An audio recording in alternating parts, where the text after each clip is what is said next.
മാന്യസദസ്സിനും ബഹുമാനപ്പെട്ട അധ്യാപകരെ, സഹപാഠി സുഹൃത്തുക്കളെ, ഇന്ന് നവംബർ 14 ശിശുദിനം. കുഞ്ഞുങ്ങളും പുഷ്പങ്ങളും മൃദുലവും നിർമ്മലവുമാണ്.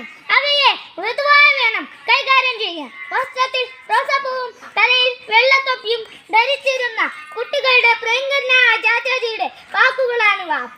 സ്വതന്ത്ര ഭാരതത്തിലെ ആദ്യ പ്രധാനമന്ത്രിയായ പണ്ഡിറ്റ് ജവഹർലാൽ നെഹ്റുവിന്റെ ജന്മദിനമാണ് നാം ശിശുദിനമായി ആഘോഷിക്കുന്നത്.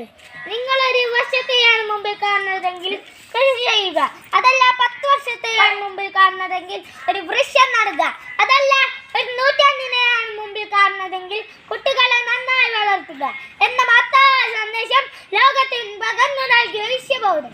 മോത്തിലാൽ നെഹ്റുവിന്റെയും സരോബ് റാണിയുടെയും മകനായി ഹൈദരാബാദിലാണ് നെഹ്റുവിന്റെ ജന്മം.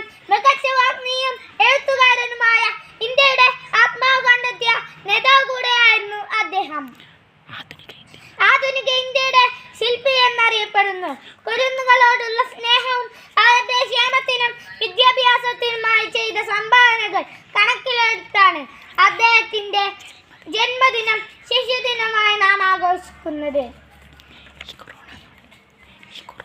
ഈ കൊറോണ നാളിൽ വീണ്ടും ഒരു ശിശുദിനം കൂടി കടന്നു വരുമ്പോൾ വിദ്യാലയങ്ങളിൽ പോകാൻ കഴിയാത്തതിന്റെ, കൂട്ടുകാരുമൊത്ത് കളിക്കാൻ കഴിയാത്തതിന്റെ വിഷമം നമുക്കാഗോളമുണ്ട്.